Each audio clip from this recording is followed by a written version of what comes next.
welcome to the 20th edition. Imagine that, 20 weeks of getting together on a Sunday afternoon with a few friends here.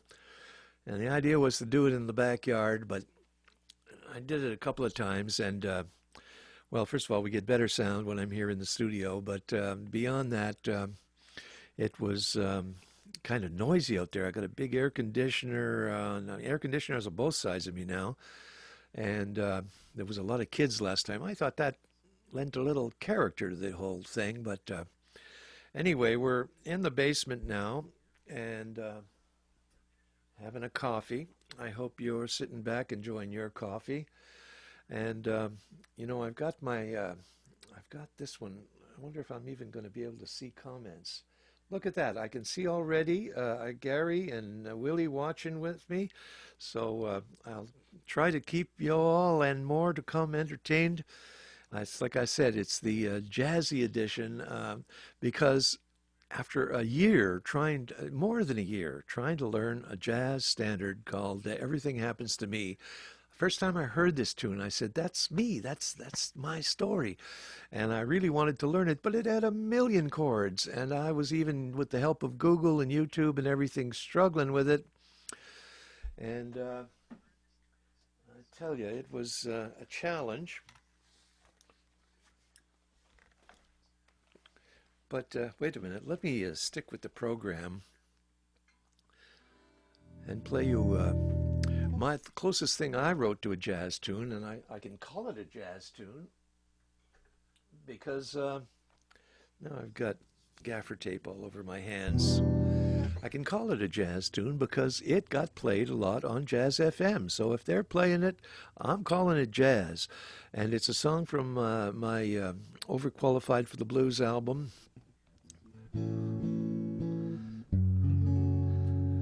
I remember that session. It was amazing. Jim Galloway played a sax solo on there, and it was beautiful of Jim to come over. And like so many of the guys that have played with me on these records, he wouldn't take any money. He was just glad to come and encourage me.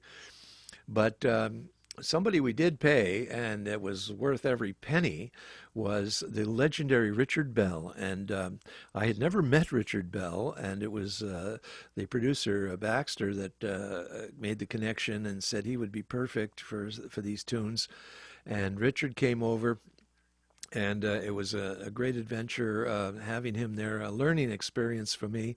And I can remember one moment saying, Richard, you know, that thing you just played on the last take, you know, that kind of recurring note, that high note, I think it was getting a little bit, I didn't say annoying, but I can't remember how I put it to him, but he said, Brian, you just leave that there, because that's the kind of thing that hooks people or whatever. I can't remember what he said exactly, but I took that as a noted, because sometimes just a little musical thing in the background somewhere will help a tune be easier for people. I don't know, it will just grab them a little better. So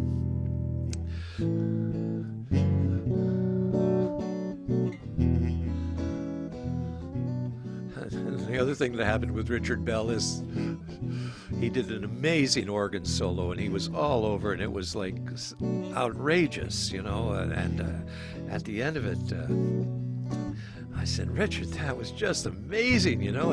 It's kind of like Garth Hudson.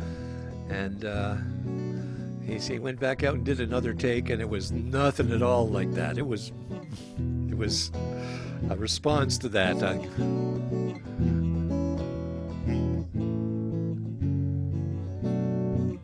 It's a sob story. What a sob story.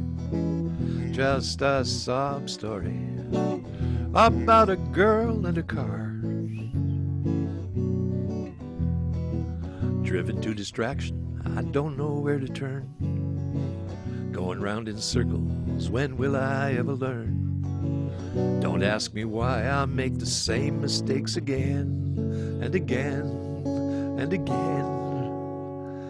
It's a sob story. What a sob story. Just a sob story about a girl and a car. I was out there alone in the land of the forgiven when I ran into a fella from the town I used to live in. He's full of stories, what was going on last year, but there's only one I want to hear. So I got up the courage and I asked him kind of casual, "Hey, what about that girl with the Saab turbo convertible?" He said, "Oh, she's still living up there alone." Alone, you say? How could that be? What a sob story. Just a sob story. It's a sob story about a girl and a car.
Enough of that noodling. I don't get to play guitar enough these days, you know. Thank God for these Sundays. It's a sob story. Come on. It's a sob story. What a sob story about a girl and a car. I was out there alone in the land of the forgiven when I ran into a fella from the town I used to live in. He's full of stories, what was going on last year, but there's only one I want to hear. So I asked him kind of casual, "What about that girl up on the hill?" He said, "Oh, Brian, she's still up there by herself. What were you doing? You could have had a good one there." It's a sob story. What a sob story. Just a sob story about a girl and a car. I think I repeated a verse there, but well, sometimes I wonder how things might have gone if I'd asked her for a lift, if she'd taken me along. Now I'll never know if I was right or I was wrong. All I know is it's a sob story. Just a sob story.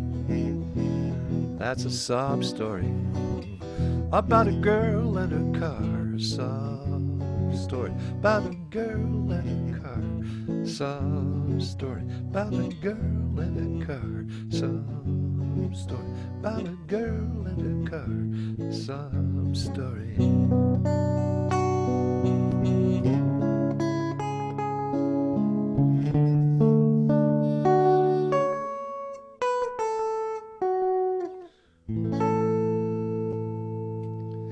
Oh yeah, yeah.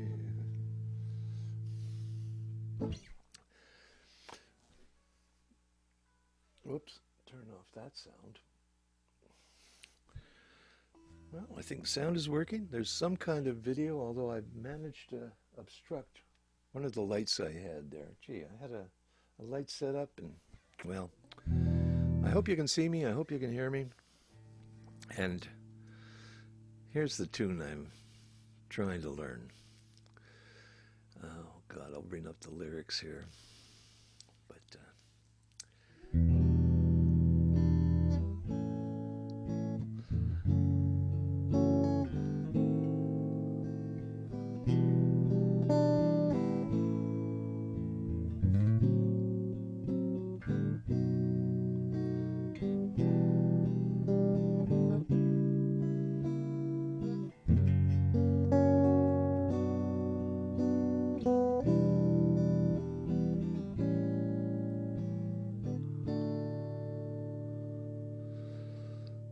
well, I'll make a date for golf, and you can bet your life it rains. I tried to give a party, but the guy upstairs complains. I guess I'll go through life just catching colds and missing trains. Everything happens to me. I never miss a thing. I've had the measles and the mumps,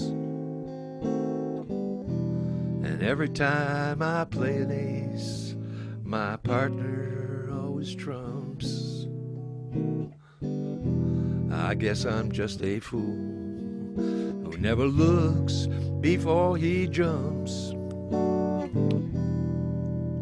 Everything happens to me.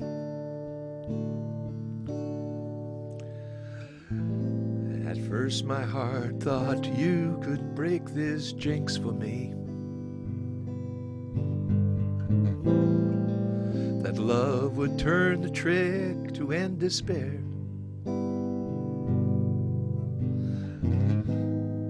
But now I just can't fool this head that thinks for me. I've mortgaged all my castles in the air. I've telegraphed and phoned and sent an email special too.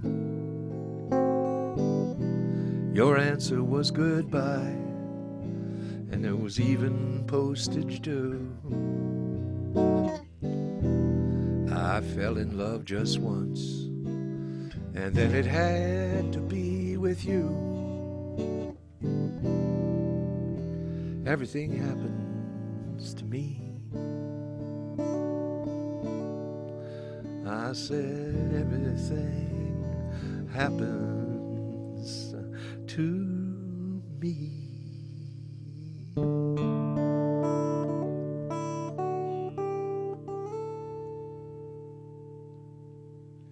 Oh yeah. Let me see if there's a credit there for the composer. Well, not. This is the new age.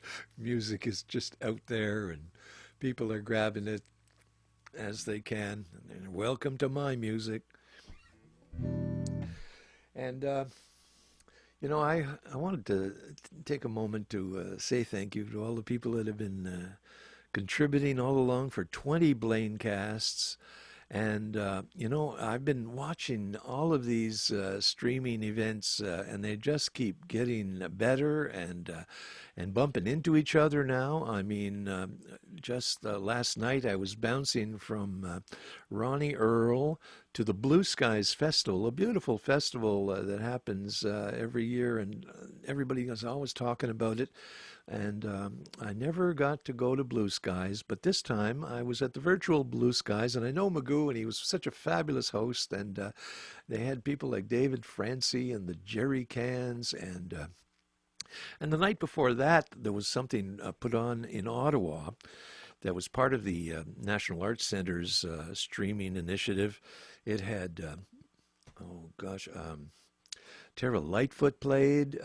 Julian Taylor did a fabulous opening set. I think he started it off. It was really solid, and some great music. And so now, and I've been discovering artists. That's the thing. It's a discovery process because I thought I knew most of what's going on in the blues. But just last night, there was two bands, one after the other, on Can't Stop the Blues. That's a good one to watch on Facebook. Can't Stop the Blues. And there was a group called what did they Lucky Losers. They obviously connected with Kid Anderson, who is a pioneer in this streaming stuff. He has a studio in California. It's called Greaseland. And I've seen so many great blues shows coming out of his studio. And he's usually playing along and holding a camera and commenting and making all the tech side of it work. The guy is quite brilliant. And as a musician, I saw him playing at Kitchener Blues, and I was just blown away by who is this guitar player? Who was he with at that time? Rick Estrin, I think he was backing Rick Estrin up. Anyway, I'm pretty impressed with Kid Anderson, but this event from Ottawa, they took it to another level. They had first-class video, audio, and presentation on a big stage, and then everybody in their cars. It was like one of those drive-in things they're talking about. It was there happening at the end of a song. Horns are beeping, and then, of course, people are making jokes. Oh, wait, beep that, what's that E again, and they're tuning their guitar to the car horns. It was quite something to watch, and it just gets better and better. But you realize, I was never one to pay admission going to shows in town. I'm usually invited because I am working media, and there's not a lot of working media that can get you a little press in this town, in the blues world anyway. And so I never really had to pay for a show, but now I'm watching these streams. And I was totally entertained, and I thought I'm going to send a little something. And so I started doing that with the PayPal, and got a few responses back too, thank yous. And now after this weekend, I'm definitely going to send some money to the Lucky Losers and the other band playing. Note this, Cinelli Brothers. They were out of London, UK, but they weren't English. And but they played a solid set, and original sounds, original guitar sounds, everything about them was fabulous. The Cinelli Brothers. And so I'm now thinking, when any contributions that come my way, I am just going to pay it forward to the next blues act I discover streaming, and send them $5 or $10, And it doesn't never about a lot of money. And part of it is just about encouraging them, supporting them, And another fellow I just discovered in these days is J.P. Cormier. Never saw J.P. play. But he is all over the internet, and he has a lot of advice for musicians that are trying to get their music out through this. And he also is an amazing guitarist, and he talks a lot about guitars, and he's comparing guitars, and he talks about his life too, and fascinating staying connected with JP. If you look him up on Facebook or anywhere else on the social media, I'm sure many of you roots musicians are familiar with him already, but I'm still discovering him. And, at the beginning, he's kind of an intimidating guy. He's a big guy, and gruff, but he's a teddy bear, and he really wants to share his knowledge and his music, and it's been a delight watching him in action. He's a good model for this. And what else?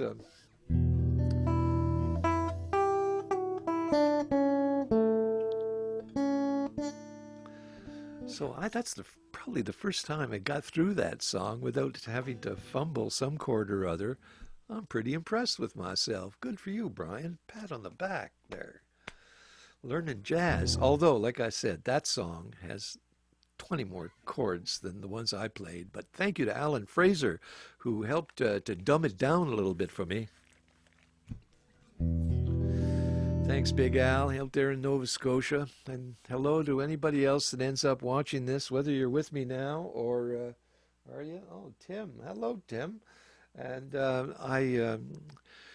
I know I leave it up on the Facebook, and I seem to be getting a lot of people looking it up afterwards. I put it on YouTube as well for the people that don't do Facebook. And lastly, everything's archived on the TorontoBluesDiary.com, my blog, where you could see not only all these Campfire Cameo things that I've been putting at the end of each show, but you could see the whole show, and sometimes you even see a better version of it, because if there was some big long goof ups and gaps and stuff, I tend to fix that, and then I load it up to the YouTube. So how's everybody doing on this Sunday? Phew. Are we managing okay? Because I got to feeling a little down the other day, but I got over it.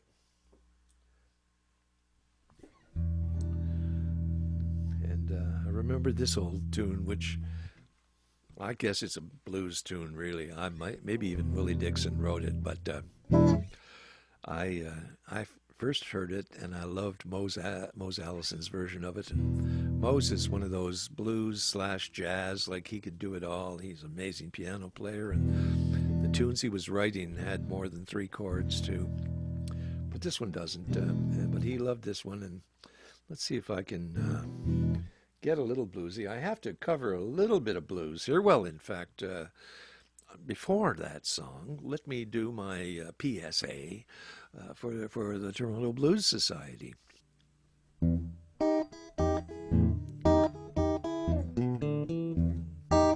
I happen to be working on the blues newsletter as we speak.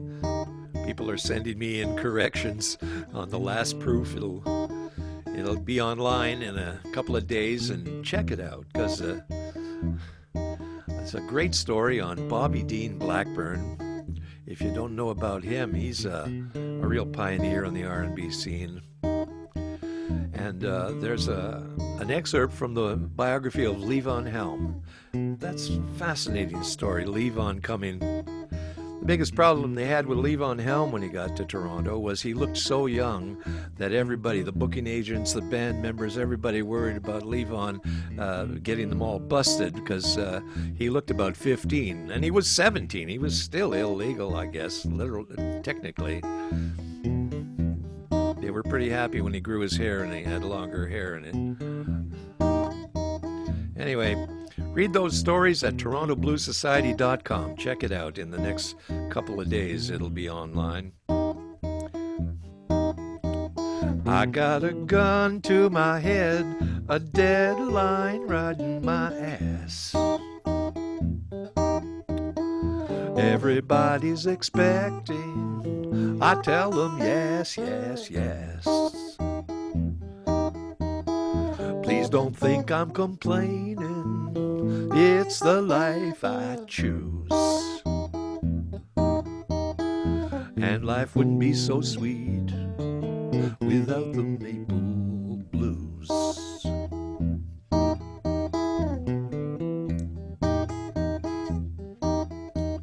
I got a proofreading woman, mama don't miss a thing. A volunteer army, a well-oiled machine. Have you renewed your subscription? Don't miss the loose blues news. 'Cause life wouldn't be so sweet without the maple blues.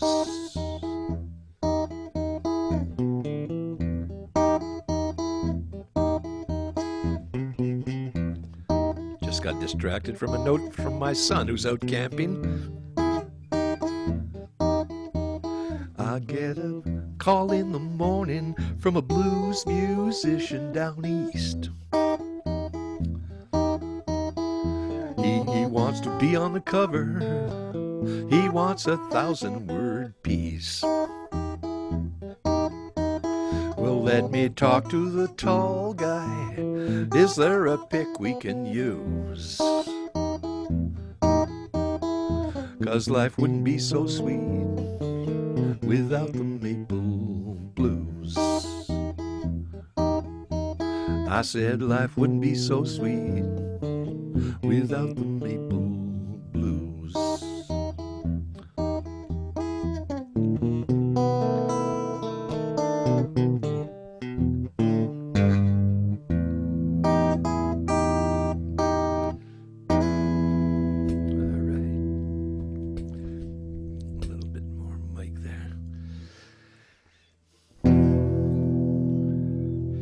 Where's that pick? I'm gonna try a pick on this one. Everybody talking about the seventh son. Well, in the whole round world, there's only one, and I'm the one. I'm the one. I'm the one. I'm the one. The one they call the seventh son. Hold you close and I can squeeze you tight. I can make you cry for me day and night. I can heal the sick, even raise the dead. I can make the little girls talk out of their head. I'm the one. I'm the one. I'm the one. I'm the one. The one they call the seventh son.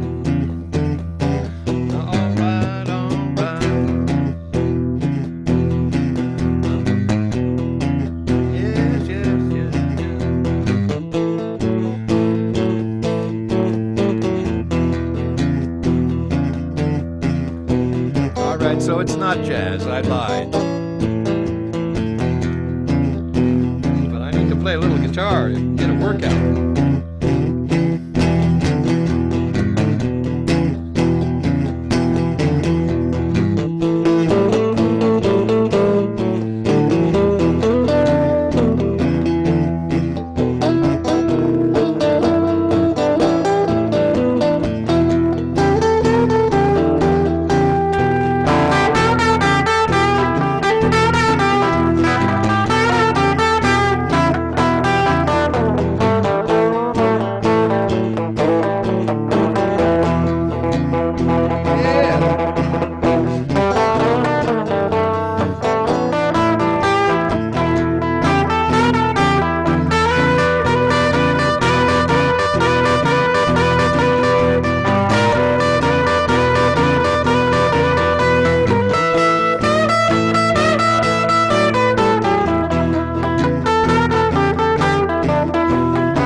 Then it comes to pass, I can do things for you, make your heart beat fast. I can look at the sky, I can predict the rain. I can tell when my woman got another man. I'm the one. I'm the one, baby. I'm the one, I'm the one they call the seventh son. I'm the one, I'm the one they call the seventh son. I'm the one they call the seventh son. Oh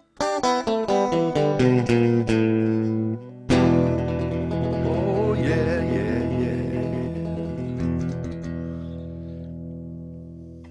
yeah. All right. Haven't played that one in a long, long time.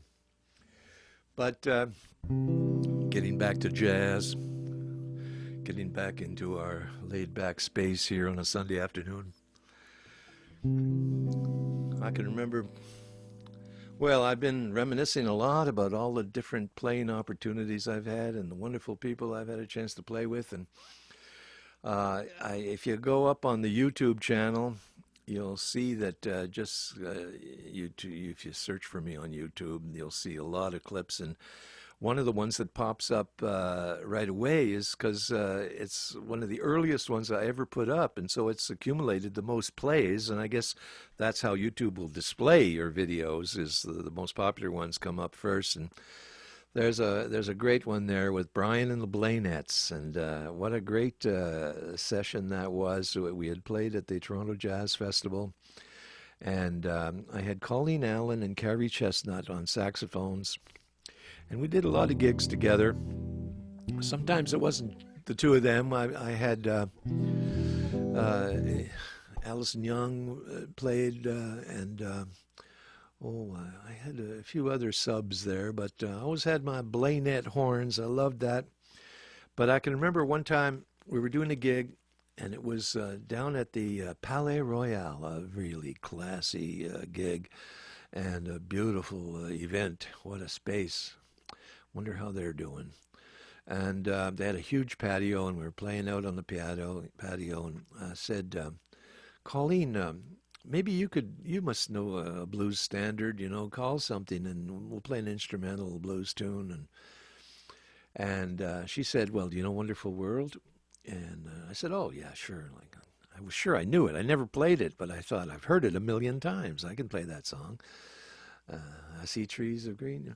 Well, no, it doesn't have just a simple chord structure, and I totally flubbed it, and we just morphed it into some kind of a blues tune, and she played some fabulous saxophone over it, and it was all good. I don't know if people even noticed, but I noticed, and I thought, well, that's a tune. I'm going to have to learn that one. And that's my people that know I'm not one for learning new stuff. I write a tune, and the only reason I'm writing tunes is because I come up with a guitar riff, and I don't want to forget it. So I write a tune around it, and that's how the whole Brian Blaine repertoire is developed. But once in a while, there's a tune I make an effort. And you heard one already with that Everything Happens to Me. I'm putting that on the list. That's going to be part of the set list if we ever need a set list again. I see trees of green, red roses too.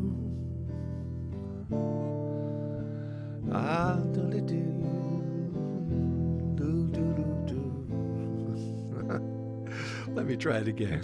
I see trees of green, red roses too. I watch them bloom for me and you, and I think to myself, what a wonderful world.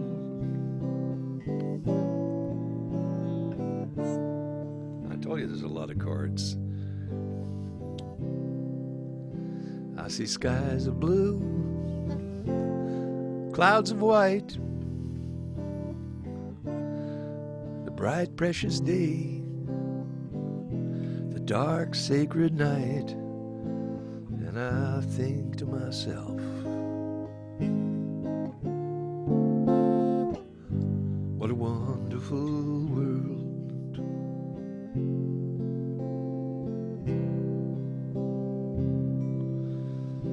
The colors of the rainbow, so pretty in the sky, also on the faces of the people passing by. I see friend greeting friend, saying, how do you do? They're really saying, I love you. I see babies cry, I watch them grow. They'll learn much more than I'll ever know. And I think to myself,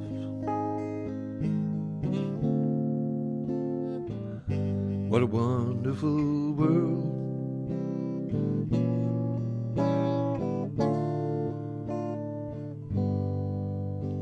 And I think to myself,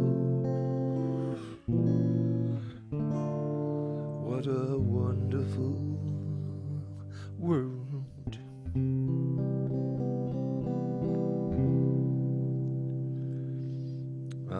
Yes, there's probably an ending to that I'm not aware of.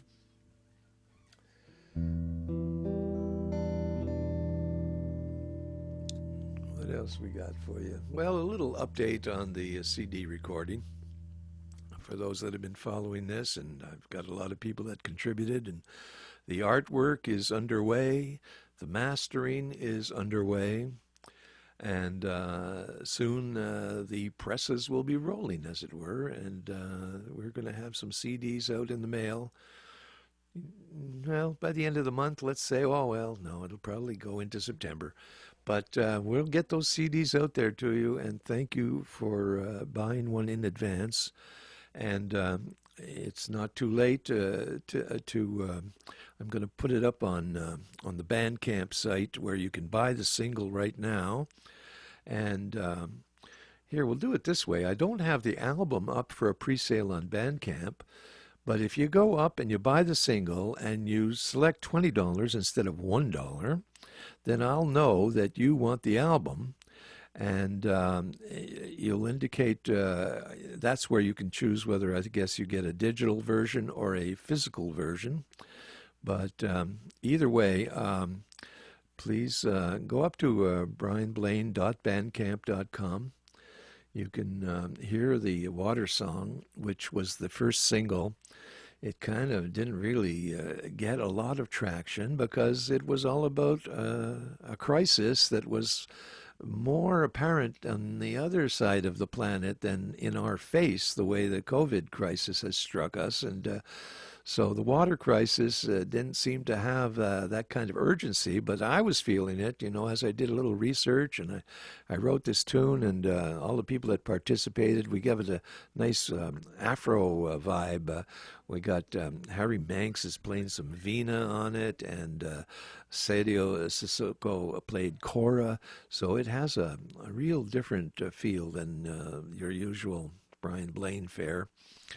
So check it out on the Bandcamp. And what else about the CD? Well, we made a video. Steve Mariner came down, and we met in this theater just down the street. We were socially distanced, the two of us, and we laid down the title track, which was I'm Not 50 Anymore. If you haven't heard that song yet, you'll be hearing plenty of it.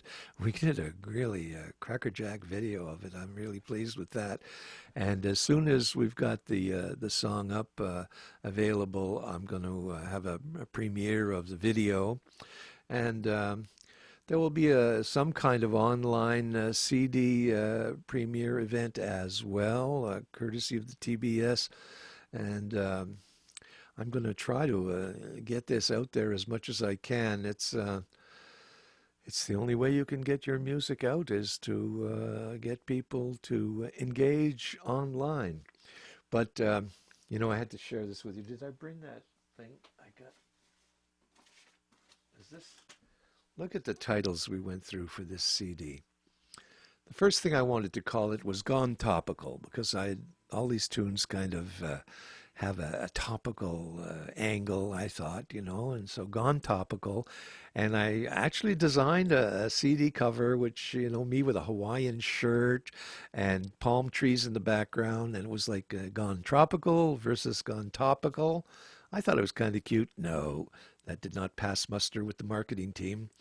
Then my next idea was Brian Blaine and his pension plan, because I always thought this is probably, maybe, we'll see, the last CD I get out there, and if it does generate some revenue, that's going to be my pension plan. Well, no, that didn't fly either. Then other titles, Chronicles. We were going to call it For the Mother I Never Knew, because that was the latest song I added there. And I thought that was a natural kind of dedication. And in my heart, it's still kind of dedicated to the mother I never knew. And what else did we have? Then we had Last Word. That was deemed too negative. And then I came up with what I thought was kind of cute, What's Left of Brian Blaine.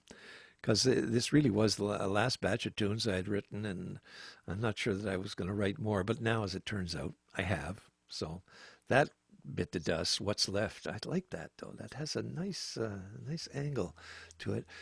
But now it's called I'm Not 50 Anymore, which still some people are considering that, wait a minute, what about the young people? You know, you're not reaching out to the youth crowd. But when I look out into my crowd when I'm playing, when I used to be playing out there, I would dare say it was mostly a 50 plus crowd. And so I'm not shy about saying I'm well over 50, mid 70s. I know I don't look it, but I'm one of the old guys in the room every time I get together with some musicians. I am the oldest guy in the room, typically. And, well, you've heard a lot of the tunes from the CD so far, so this is the jazz edition. So what else have we got on the jazz scale? Here's, you know, I would go to the schools sometimes, do blues in the schools events. And it was always a delight to play for the little ones. Not too little, because when the really small ones, I mean, all you could do is get them going. Jump up, turn around, pick a bale of cotton. Jump up, turn around, pick a bale of hay. That kind of thing would get them involved. But slightly older kids, and then when they got into high school, I found they were very interested in blues and where it came from and the historical context of it. And sometimes I would kind of freak them out a little bit when I started describing like people crushed into slave ships and dying dead bodies. And anyway, and even with the other blues lore, like I can remember one time I was at the head of a class and the teacher was standing at the back of the room.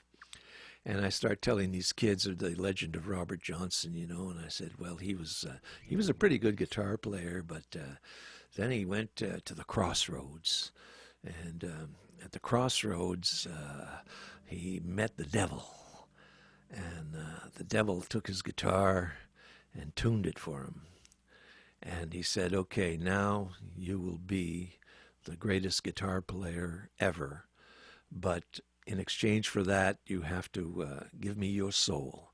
And Robert Johnson traded his soul to the devil so that he could play good. And the teachers at the back of the room going, no, stop.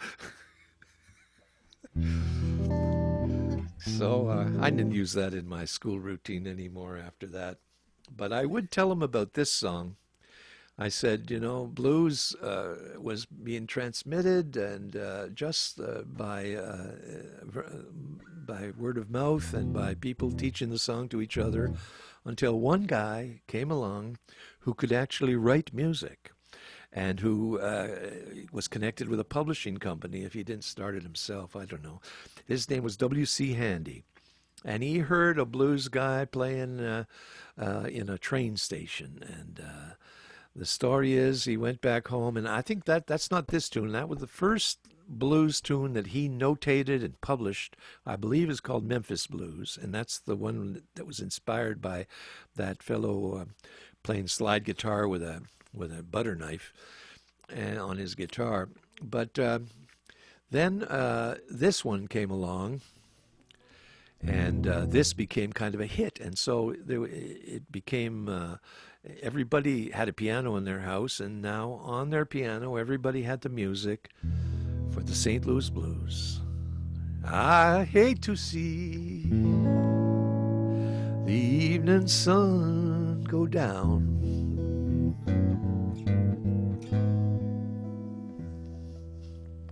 I hate to see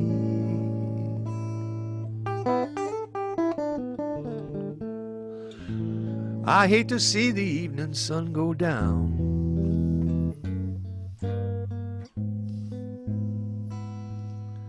Because my baby done left me.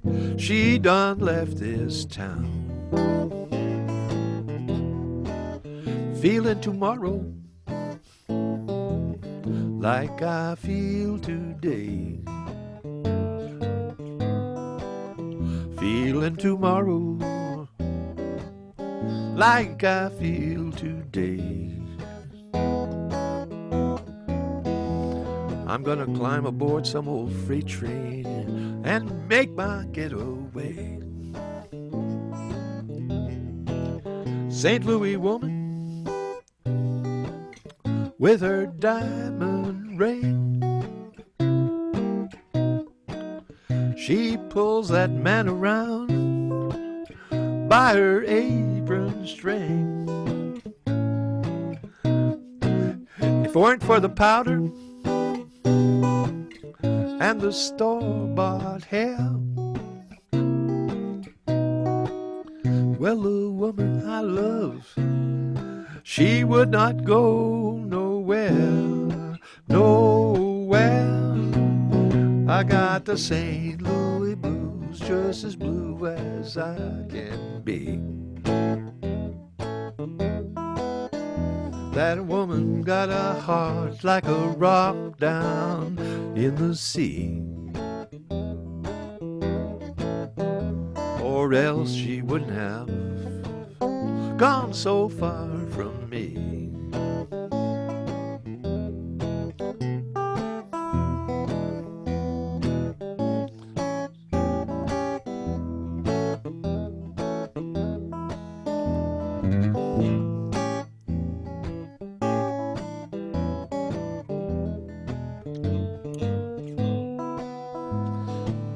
Or else she wouldn't have gone so far.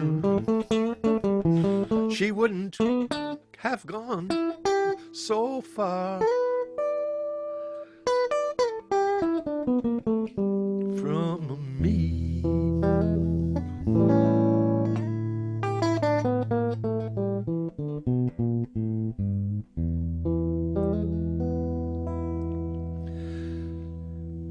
Well, I see we're coming up on the 1 hour mark. I try to keep these things down to an hour. This one might go a little over because I'm going to sing one more tune, and then we're going to have a couple of tunes from the Campfire Cameo featuring who was on? Mr. Rick does a great up tune, and then we had Howard Willett, who's known more in our musical circles as a harmonica sideman, brilliant harmonica player, has his own unique approach, but I knew he had some tunes in him, and I got him up to the Campfire Jam, and he pulls out a nice old blues standard. I guess it's a standard. Rick's was a Tampa Red song, he said, I remember. And Jesse Whiteley was playing piano, I was playing bass. And that is from 2018, September 2018, I think. So every time I get ready to prepare one of these Sunday things, I dig into my hard drive archives. I had to reconnect hard drives to get back into the past here. But it goes all the way back to 2016. I was recording a lot of these shows at the Old Mill Campfire Jam. And I'm glad I did, because I never thought, the lighting was horrible, and you'll see it's just the sound not that great either. But it's just I knew that I would capture some moments that maybe down the line I would get to use, and who would have thought this would be the occasion. But the Campfire Jam always finished with this tune, though. And I think it fits into our jazzy theme because it's my story of meeting the fabulous, legendary jazz guitarist Lenny Breau.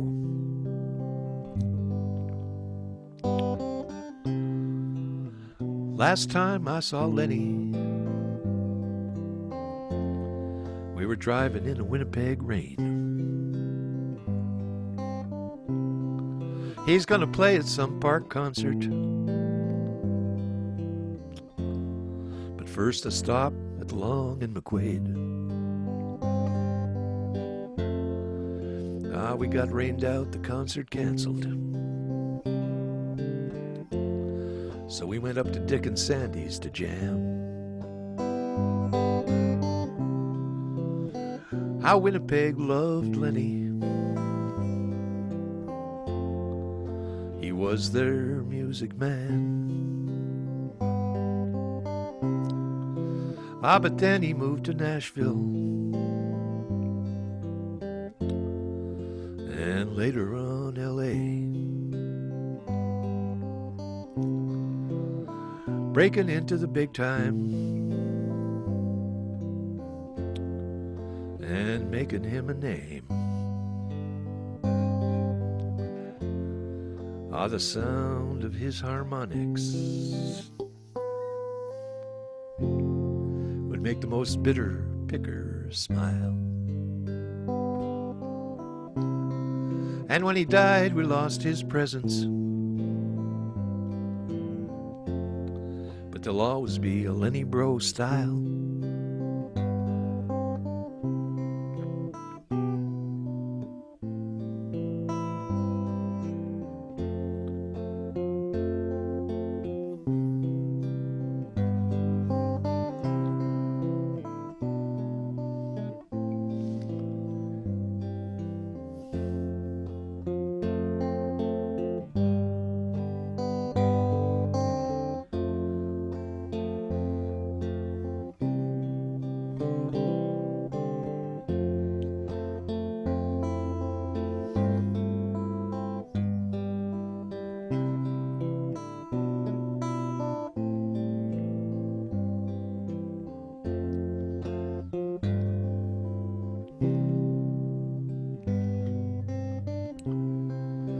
Some people often wonder what these musicians are about. But the music keeps on trucking. That's why we took this route. I remember someone told me, I repeated to my wife, some people live for music, but musicians play for life. Some people live for music, but musicians play. And we keep on playing no matter how we have to do it for life. Yes, we do. Thanks for being here for the Blaincast. We'll be back again next Sunday at 2 p.m. And here, just stay tuned for the Campfire Cameo. If I can get it going. Oh, boy. So it's key E, and there's the bridge kind of part is like.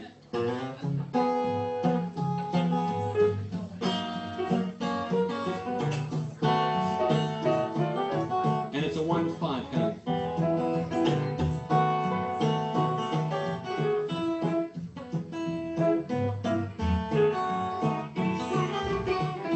So it's like that.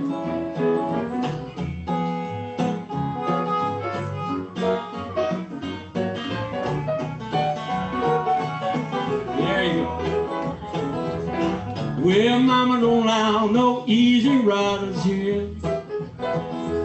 No, mama don't allow no easy riding here. Well, we don't care what mama don't allow. We gonna easy ride anyhow. Well, mama don't allow no easy riding here. Well, mama don't allow no jug busting here. Well, mama don't allow no jug busting here. Now we don't care, mama don't allow. We gonna bust a jug somehow. Mama don't allow no jug busting here. Look out, Jesse Whiteley.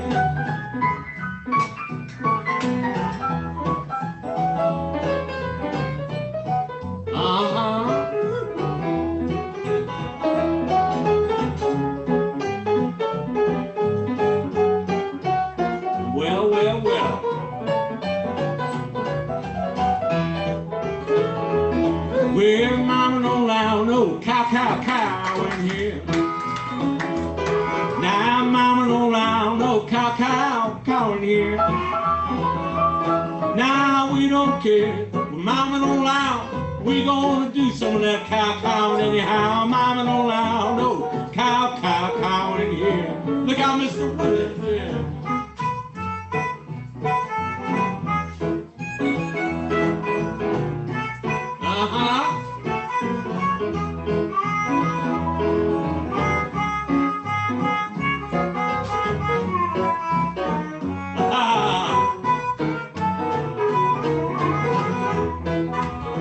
Tell me that again, huh?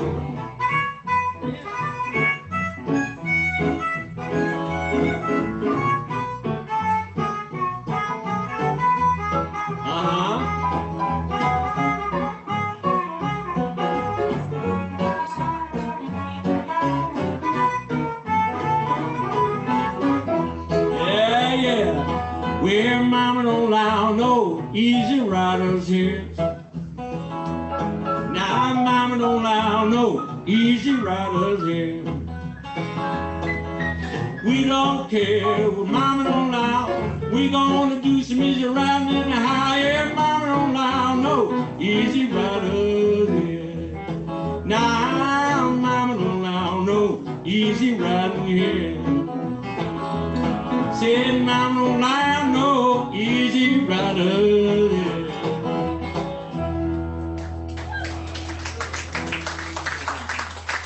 Oh yes, the old great Camper Red, folks. Thank you so much. So is that a precursor to Don't Mind No Guitar Tag or That's actually, I don't know if that was, which one came first, that version, the sort of hillbilly version. And the same way? We haven't lost track of our... I don't know. Howard's next. Howard is next, I think. Yeah, that's right. Howard's next. I think so. Well, just keep that counterclockwise. Yes. Fasten the mic. Oh, yes. I told him, just hit me and I got it taken. How are you for that to be proactive? Mike, pass me the Rick.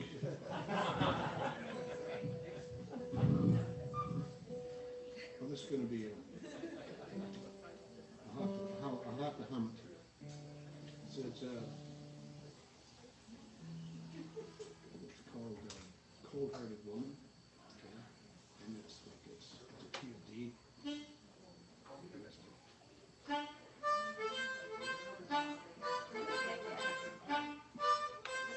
It's 1, 4, 5. Oh, Cold-Hearted Woman. I do. Very good.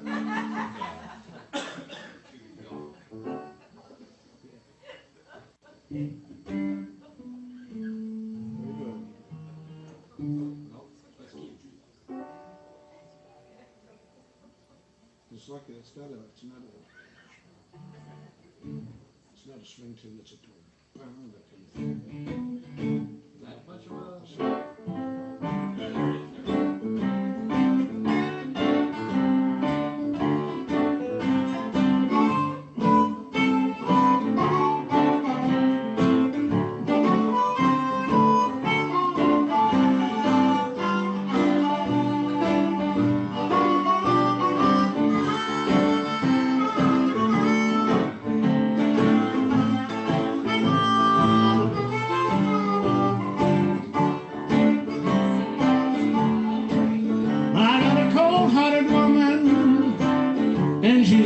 doing me wrong. Now I got me a cold-hearted woman, and she driving me wild. Well, I know that girl too much to ever leave her alone. She thinks she's full of me, it's like nothing going on wrong. Stops her, no stops. You think she's with me, baby, but nothing going on this stuff. Well, I know that she's lying to me, 'cause she never home to answer the telephone. You're not ready.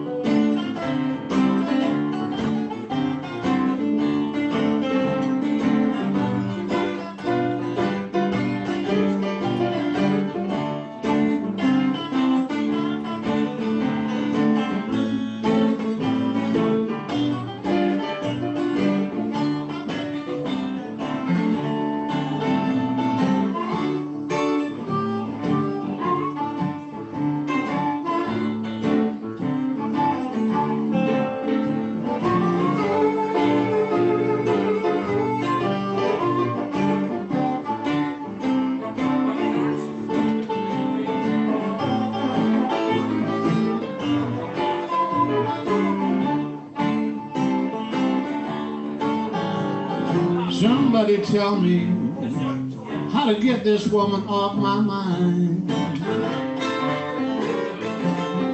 Pray somebody tell me how to get this woman off my mind. She's a cold-hearted woman that she keeps me out of the sight. There we go. Brian Blaincast.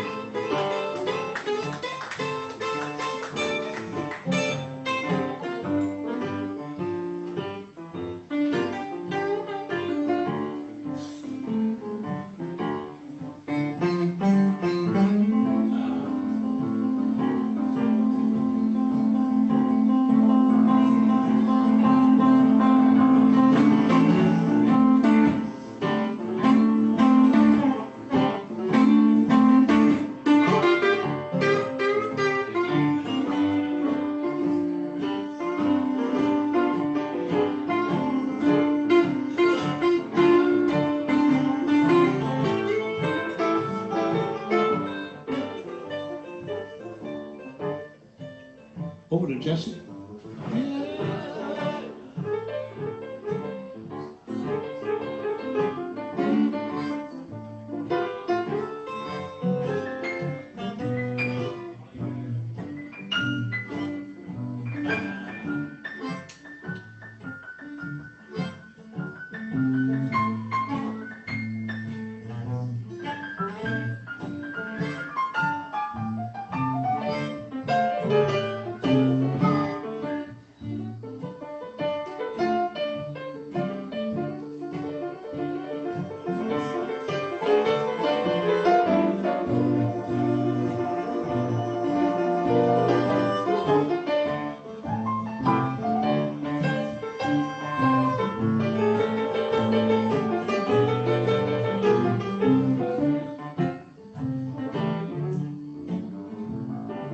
Cold-hearted woman, you bring me misery. Got a cold-hearted woman, and she keeps me in misery. We could get together, but she keeps my heart in misery.